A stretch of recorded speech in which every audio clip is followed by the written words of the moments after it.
I was 38 years old, hunched over the scarred oak kitchen table in the heart of the old farmhouse on Willow Creek Road, the one my grandparents built in 1948 with their own hands from local timber and nails bought for 45 a box back then.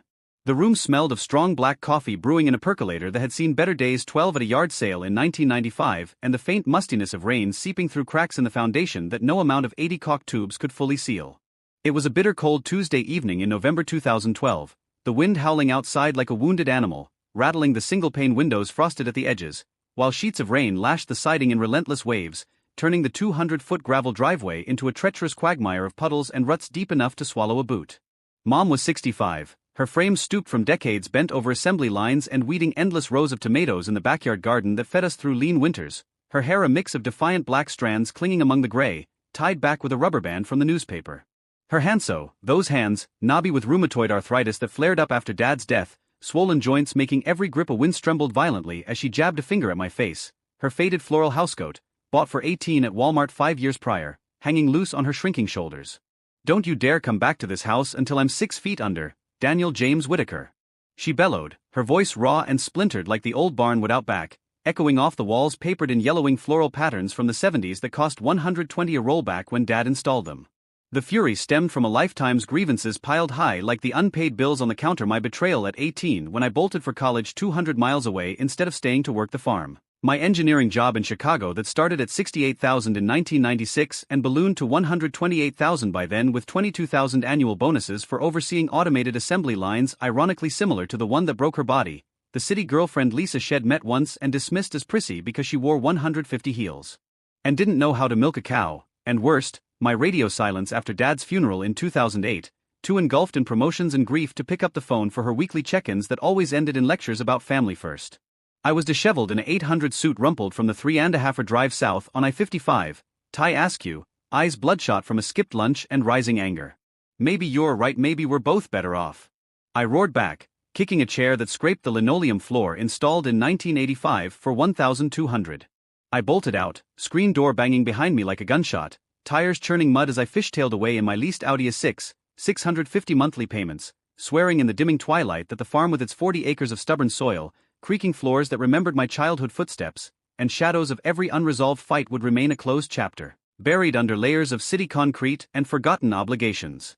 Now, at 52, with crow's feet framing my eyes from years squinting at blueprints and a soul scarred by what-ifs, my knuckles white on the steering wheel of a practical used Ford F-150 pickup purchased for $28,000 cash after the divorce settlement in 2016 drained my savings, I navigate that same rutted drive under a leaden sky heavy with unshed rain.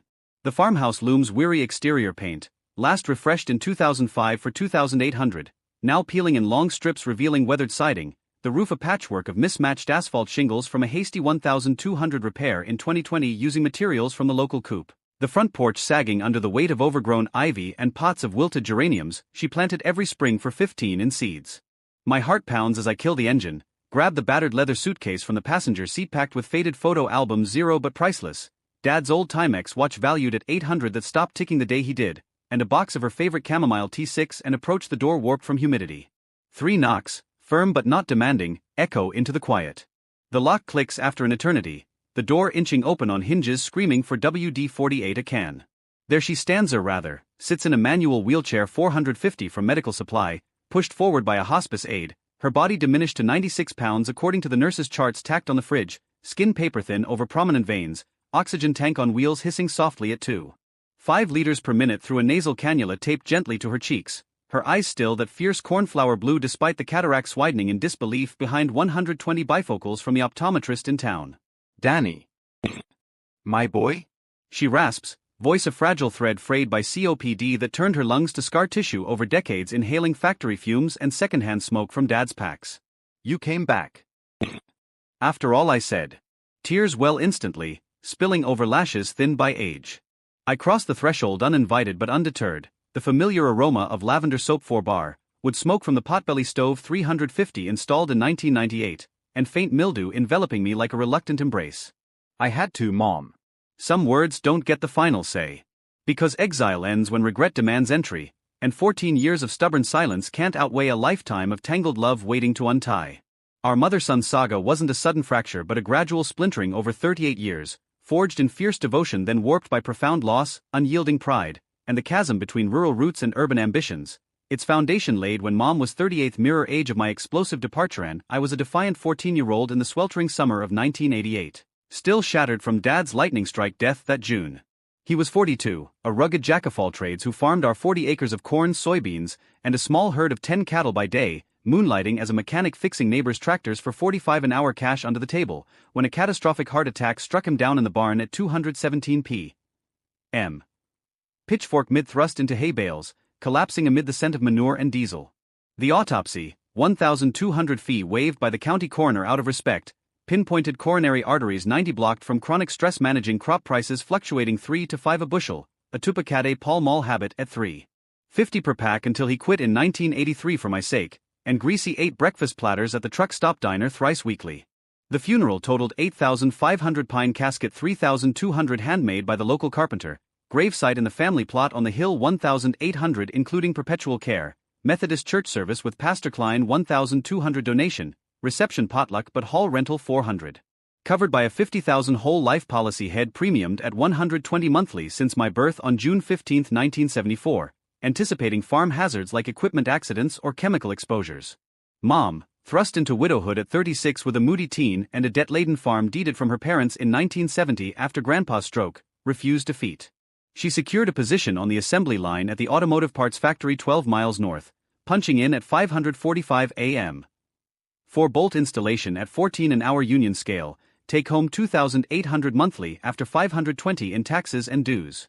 The farmhouse mortgage started at $650, escalating to $1,200 by Y2K with property tax hikes to $3,200 annually on the land value. Groceries $350 for essentials bulk rice 20 bags, chicken quarters £1.99 on sale, garden produce canned in 150 worth of mason jars each fall. Utilities $220 averaging propane refills $180 every 2 months for the furnace that wheezed like an old man. She liquidated 10 acres of fertile bottomland in 1995 to a subdivider for $45,000 net after $2,000 realtor fees, allocating to my orthodontic braces $3,200 paid over 24 months, transmission overhaul on her 92 Ford Taurus wagon $1,800 in 1997 when it hit 150,000 miles, and staving off a bank notice during the 93 flood that ruined half the crop worth $12,000 lost revenue. Personal sacrifices abounded. Annual physicals skipped, saving 150 copays, new outfits from thrift racks $510, meals of heated Campbell's soup 1 cans while packing me balanced lunches for school at $2.50 daily hot option. Investments in me were sacred college fund at the Agricultural Credit Union initiated with $100 from Dad's final mill bonus, bolstered by $200 monthly deposits religiously, even amid 20-hour cuts during '89 recession. High school auto shop required a professional tool kit $1,200 from Snap-on truck, and my 16th birthday gift was $2,500 down on a used '90 Chevy S10 pickup. I majored in mechanical engineering at Illinois State, her amassed $42,000 with 4.8 compounded interest bridging $9,500 yearly tuition residence gaps post my 60 merit scholarship. Emerged 1996 debt-free, secured junior engineer post in Chicago at $68,000, advancing to senior project manager by 2012 at $128,000 base plus $22,000 performance bonuses, designing robotic lines for factories eerily echoing her workplace. The divide widened incrementally, a creeping frost. College visits dropped from bi-weekly to monthly, then quarterly post-grad as overtime beckoned. Holidays grew barbed. Christmas ham 35, her barbs about my 600 suits wasted money, my downtown condo purchase in 2003 for $380,000 with $76,000 down from savings. Met Lisa at a 2005 industry conference in Vegas, Flight 420, married courthouse 2010 150 fees no fanfare, her uninvited as shed hate the drive. Dad's August 10th anniversary 2008, I na-showed for a Tokyo client trip 1,800 expenses reimbursed, mailed Lily's 85. Phone wars escalated after my 2011 pitch to sell the farm. It's a burden, Mom, 15,000 yearly net loss. Moved to townhouse. Her fury. Dad bled for this land. You'd pawn it for a corner office. The November cataclysm surprise visit after her ignored 65th birthday card for accusations of neglect, her hoarding barn junk 2,000 Holloway needed. Retort. You fled like a coward. Slam, 14-year void numbers blocked, mail returned addressee unknown. Decline. Intel trickled 4 years back via cousin Beth's guarded emails. 48 then, post Lisa divorce 2016 amicable split assets 50-50 no alimony, primary custody of son Jake from 2002 fling age 10 then, weekends in my 420,000 suburban split level. Mom 75, COPD stage 3 to 4, FEV 128 per pulmonologist, oxygen concentrator home unit 1,200 upfront 120 monthly, portable tanks 450 refills. Taxes 4,800 delinquent 18 months, sheriff sale notice. Anonymous aid via town attorney 250 hour 1,200 monthly Wiresmed 600 Advair 320, Spiriva 280, Instacart groceries 300 nutrient dense, aid thrice weekly 300 100 visit. Funded 5,200 roof tarps repairs, 3,800 barn demolition safety. Catharsis ignited last year ordinary Thursday.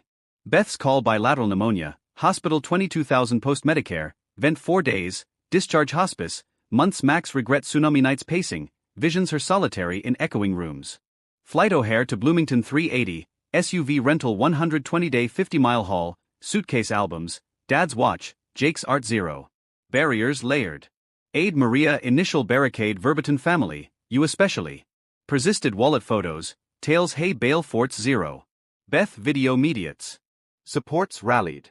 Maria thawed, relayed mom's insomnia confessions, permitted 15-minute porch vigils. Hospice counselor Tom Grotta sessions, scripted reconciliation letters me 12-page mea culpa, her 3-page tremulous reply. Beth neutral turf her bungalow 8 miles. Escalations deliberate. January ambush doorstep rejection leave.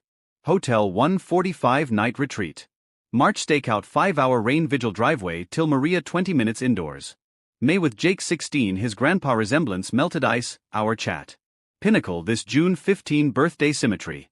Dawn flight, wildflowers roadside 35. Knock, wheelchair reveal. Shock morphs weep my Danny. Entry, living room time capsule dad's Lazy Boy 450 reupholster 2018, mantle photos polished. Cascade confessions my fear abandonment masked ambition, her pride cloaked loneliness. Laughter anecdotes dad's tractor flips 1,500 fixes, my toddler mud pies. Soup I simmer her recipe chicken 12, carrots 3, noodles 2. Denouement indefinite residence guest room, Jake biweekly. Ramp 200, daily dialogues garden strolls. Vitality spark, COPD stable briefly. Exit serene September 18th, 2:14 a.m. My hand clasped murmur proud. Love. Welcome always. Defied edict pardon prevailed. Tardive, transformative. You? Mended severed kin against decree. Remorse birthing absolution divulge depths comments I engage each. If saga exile, gnawing contrition, cathartic reunion stirred, like, subscribe, alerts for epics rifts repaired, grace belated, affection victorious chronology.